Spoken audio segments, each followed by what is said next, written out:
মলদ্বারের রোগ benign condition বলতে গেলে আমরা যে piles, fissure, fistula, anal abscess, রক্তপাতের পাশাপাশি যদি পুজ বা ডিসচার্জ বের হয়, সেইগুলোর কি এফেক্ট আপনি বলবেন, সেটি কতটা ডেঞ্জারাস? যেটা আগে ছিল বড় অপারেশন, বড় কাটা, ঘা শুকোতে সময় লাগতো, বেশি ব্যথা হতো, এখন সেই জিনিসটা অনেক ছোট ভার্সনে। তাই আমরা বলছি মিনিমালি ইনভেসিভ। ব্যথাহীন রক্তপাত যেটা, সেটা বেশি উদ্বেগজনক, কারণ তার সাথে ক্যান্সারের সিমটমের সাথে সেটা যায়।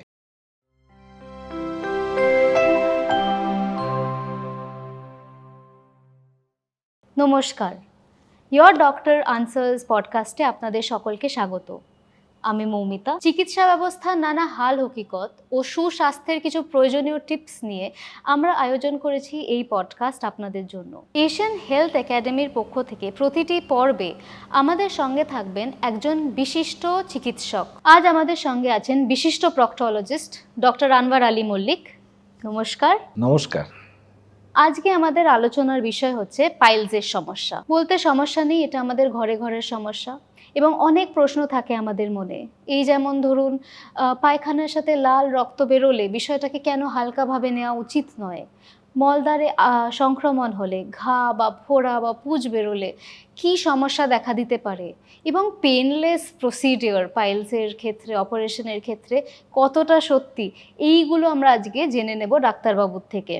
চলুন শুরু করা যাক। ডক্টর মল্লিক, প্রথম যে প্রশ্নটা নিয়ে আসছি, গর্ভবতী মহিলাদের কোষ্ঠকাঠিন্য সমস্যার সমাধানের জন্য একজন লেজার প্রক্টোলজিস্ট হিসেবে আপনি কি সলিউশন সাজেস্ট করবেন? খুব সুন্দর প্রশ্ন। গর্ভবতী মহিলাদের নর্মাল ফিজিওলজিক্যাল এফেক্টে শরীরে অনেক পরিবর্তন হয়, হরমোনের অনেক পরিবর্তন হয়, প্লাস শুধু একটা প্রাণ নয়, সেখানে আরেকটা প্রাণের অস্তিত্ব রয়েছে।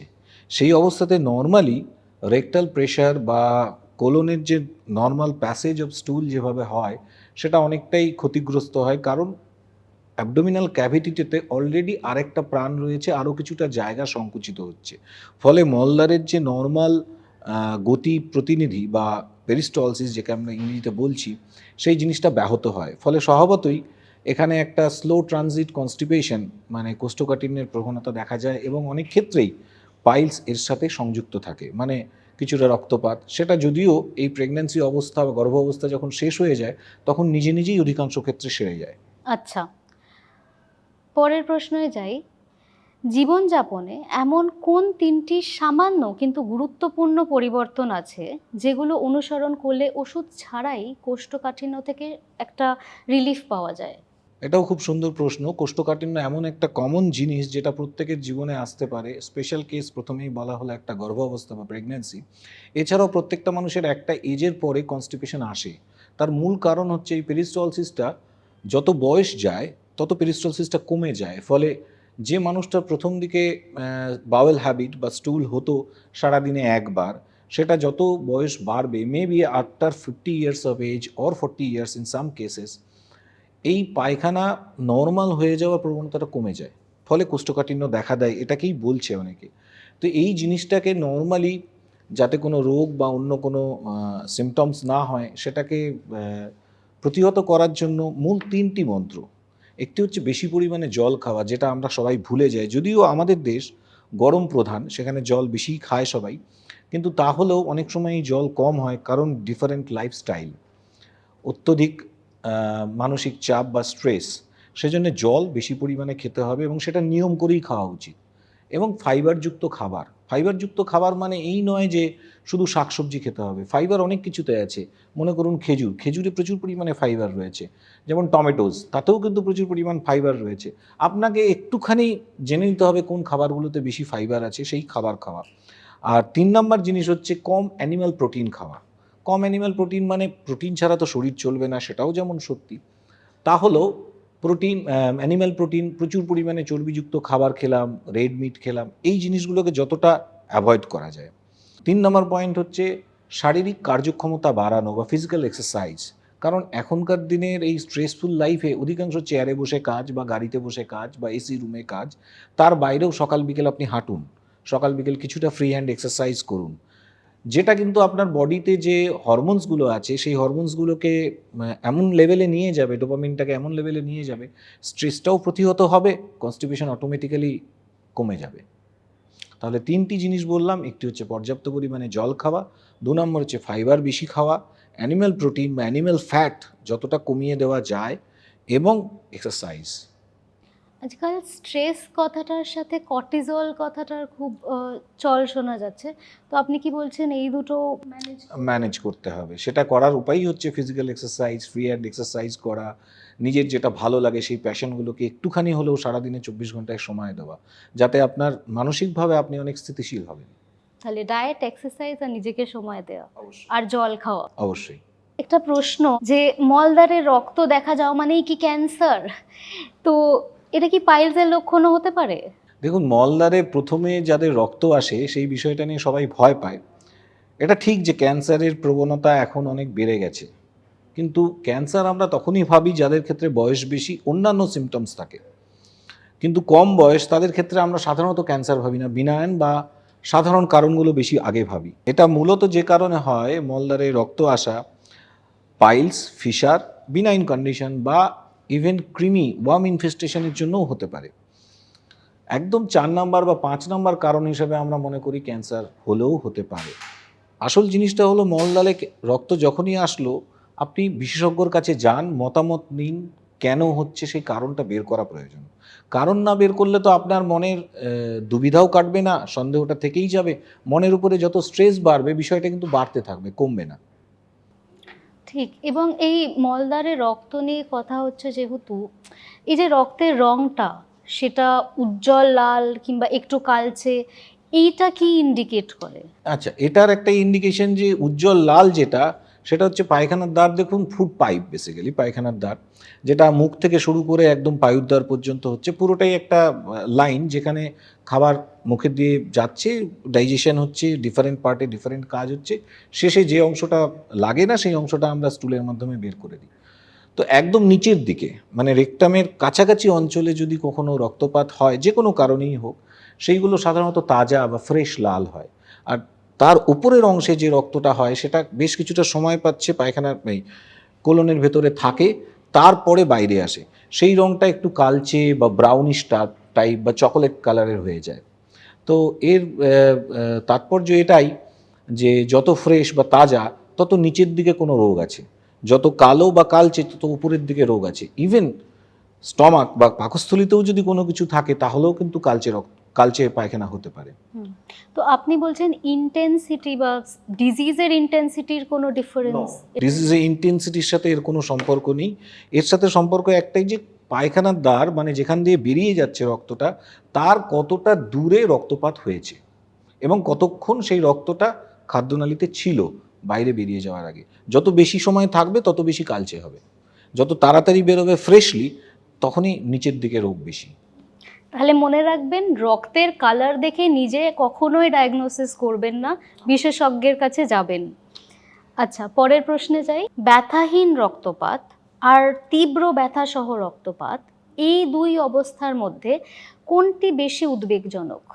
এখানে আমি অবশ্যই বলবো ব্যথাহীন রক্তপাত যেটা, সেটা বেশি উদ্বেগজনক, কারণ তার সাথে ক্যান্সারের সিমটমের সাথে সেটা যায়, সেজন্য বেশি চিন্তার বিষয়।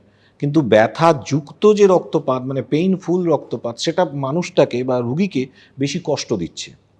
সুতরাং দুটোই ইম্পর্টেন্ট, রক্তপাত মানেও আপনাকে বিশেষজ্ঞের কাছে যেতে হবে, এবং ব্যথাহীন বা ব্যথাযুক্ত হলে একটা রাফ আইডিয়া যে বিনাইন কজ বেশি হতে পারে না ক্যান্সার বা ম্যালিগন্যান্ট কারণ বেশি হতে পারে।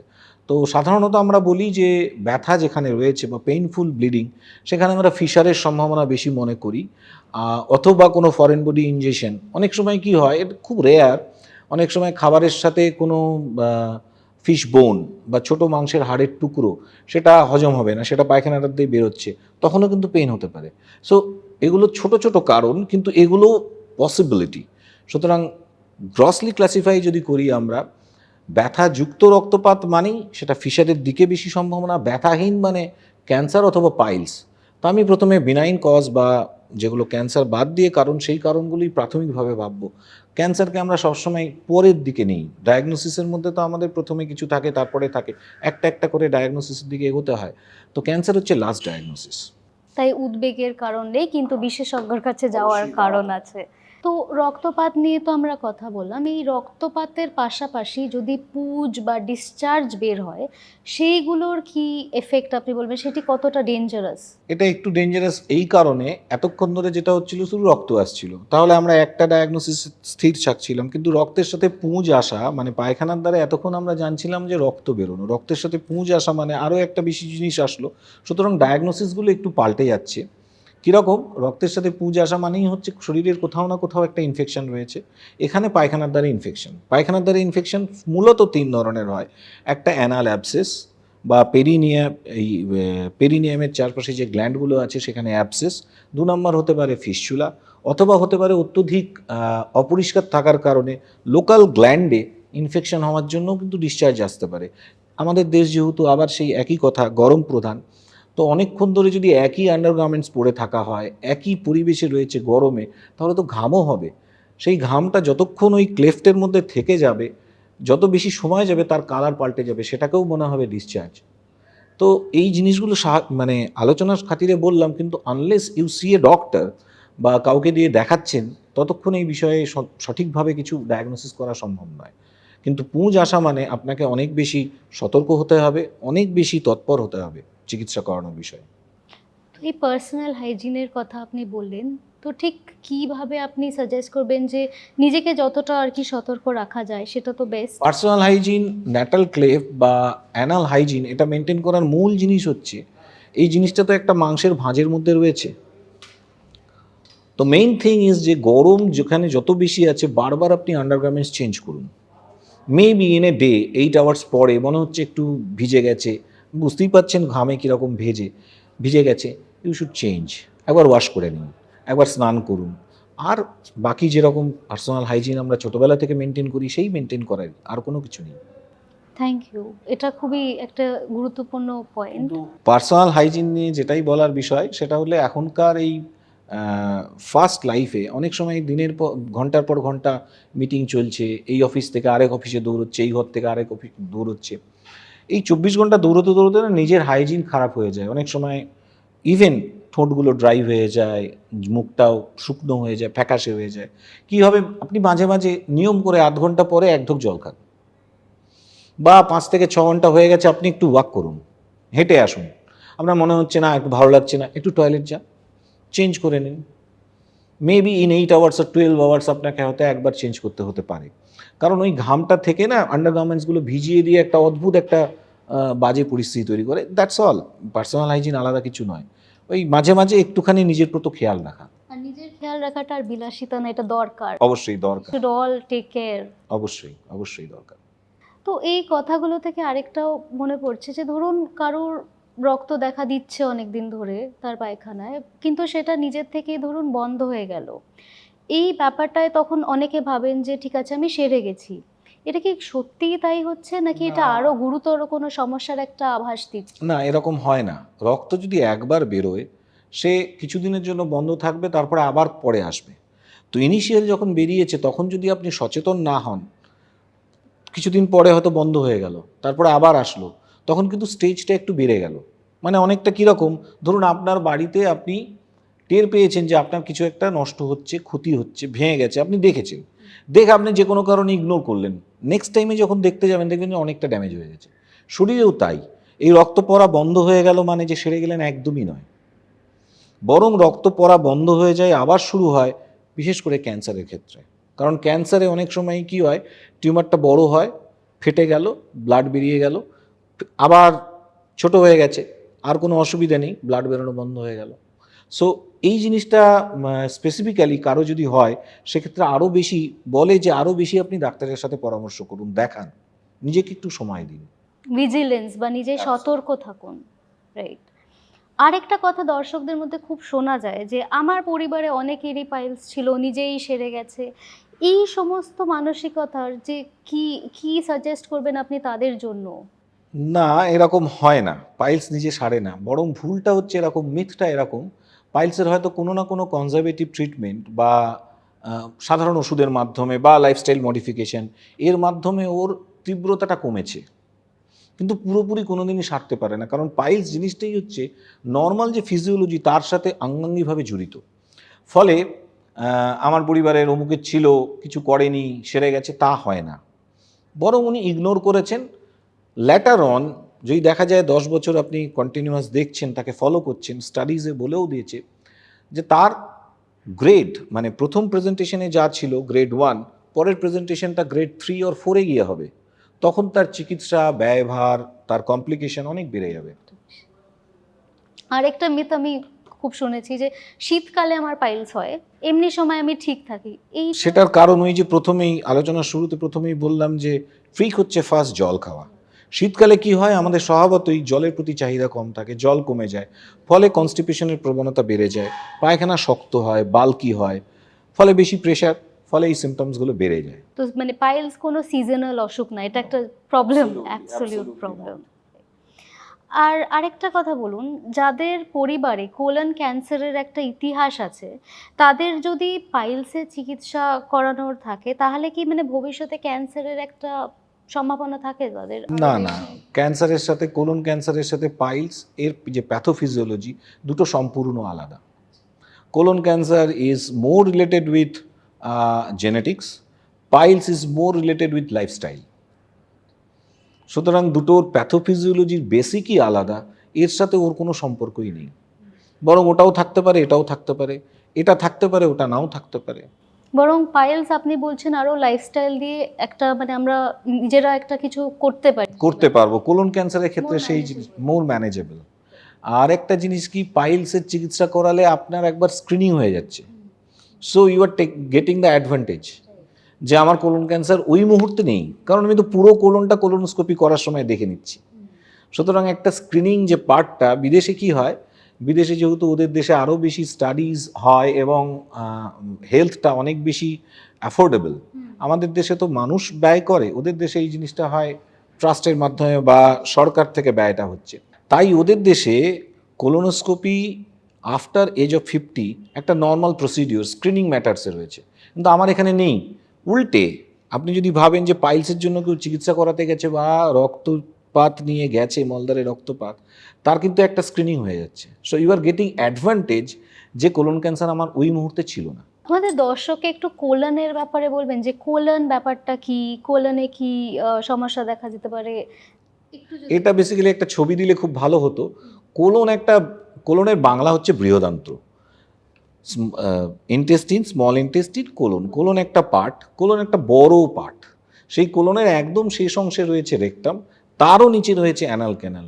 আর এই মলদ্বারের রোগ, বিনাইন কন্ডিশন বলতে গেলে আমরা যে piles, fissure, fistula, anal abscess, এই সমস্ত কিছু আলোচনা করছি একদম নিচের শেষ পার্টটুকু, অ্যানাল ক্যানাল। সেটা মাত্র 2 সেন্টিমিটার কি 3 সেন্টিমিটার দৈর্ঘ্য, খুবই ছোট একটা জায়গা, কিন্তু তার চারপাশে এত অর্গ্যানস রয়েছে, এত টিস্যু রয়েছে, সেই জিনিসটাই বড়। আচ্ছা, পরের প্রশ্নে যাই।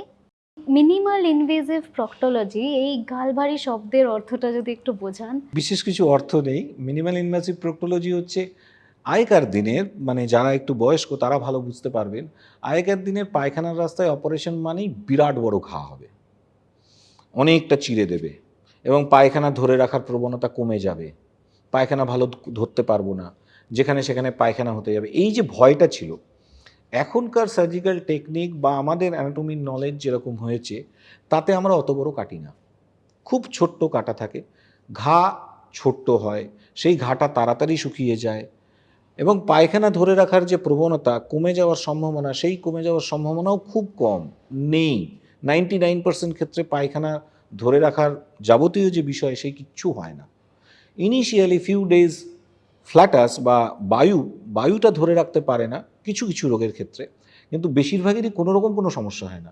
এই যে পুরো চেঞ্জটা হয়েছে, প্যারাডাইম শিফটটা হয়েছে, যেটা আগে ছিল বড় অপারেশন, বড় কাটা, ঘা শুকোতে সময় লাগতো, বেশি ব্যথা হতো, এখন সেই জিনিসটা অনেক ছোট ভার্সানে। তাই আমরা বলছি মিনিমালি ইনভেসিভ প্রক্টোলজি, মানে বোঝাই যাচ্ছে যে related to this anal canal এবং তার চারপাশের যে অর্গ্যানগুলো আছে, সেই অর্গ্যান সম্পর্কিত চিকিৎসা। আর যে প্রশ্নটা দিয়ে শুরু করেছিলাম ডাক্তারবাবু, যে এই যে পেনলেস পাইলস প্রসিডিওর, এটা কি সত্যিই সম্ভব? দেখুন, থিওরিটিক্যালি যদি আপনি ভাবেন যে পেইনলেস পৃথিবীতে কিছু হয় না, সাপোজ আমি আপনাকে ঘায়ে হাত দিলাম, এবার আপনার সেন্সিটিভিটির উপরে নির্ভর করছে আপনার কতটা লাগলো। বা আপনি সেটাতে আরাম পেলেন কিনা। কারো সেইটা সুড়সুড়ি লাগবে, কারো সেটাতেই মনে হবে তাকে প্রচণ্ড আঘাত করা হয়েছে। তো পেইন জিনিসটা যেহেতু সাবজেক্টিভ, সেই জন্য এই বিষয়টা পুরোপুরি রুগীর উপরে নির্ভর করে।